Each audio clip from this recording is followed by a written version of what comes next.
সাগরে মর্মান্তিক পথ দুর্ঘটনা, আশঙ্কাজনক অবস্থায় বৃদ্ধ মহিলা। দক্ষিণ 24 পরগনা জেলার সাগর থানার অন্তর্গত মুড়িগঙ্গা 1 নম্বর গ্রাম পঞ্চায়েত এলাকার পাখিরালা মোড়ে এক ভয়াবহ পথ দুর্ঘটনায় গুরুতর আহত হলেন এক বৃদ্ধ মহিলা। ঘটনায় এলাকা জুড়ে চাঞ্চল্য ছড়িয়েছে। স্থানীয় সূত্রে জানা গিয়েছে, ঝর্ণা দেবনাথ নামে বছর 60-এর এক মহিলা পাখিরালা চৌরাস্তা মোড়ে রাস্তা পারাপার করছিলেন।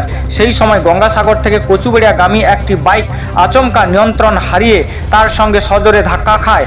ধাক্কার তীব্রতায় রাস্তায় ছিটকে পড়েন তিনি এবং গুরুতর জখম হন।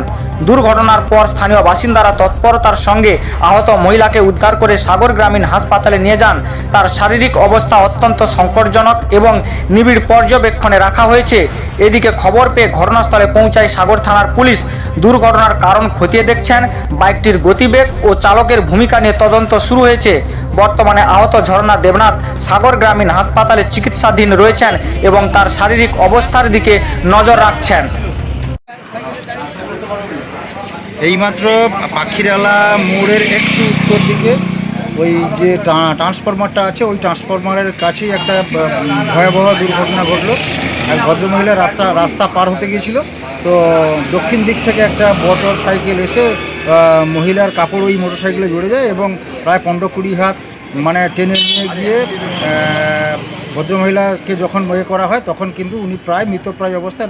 আমরা যখন ছুটে এসে দেখলাম যে নাক দিয়ে রক্ত বেরোচ্ছে, নাক দিয়ে মুখ দিয়ে রক্ত বেরোচ্ছে এবং আমরা তাৎক্ষণিক যেটুকু সেবা শুশ্রূষা দেওয়ার কথা সেখান থেকে দিয়ে আমরা হাসপাতালে পাঠিয়ে দিয়েছি। এই মুহূর্তে আমার মনে হয় যে উনি মানে প্রাণহানির আশঙ্কা আছে, এটা আমরা যতটুকু দেখছি এরকম একটা পরিস্থিতি। আপনার নাম?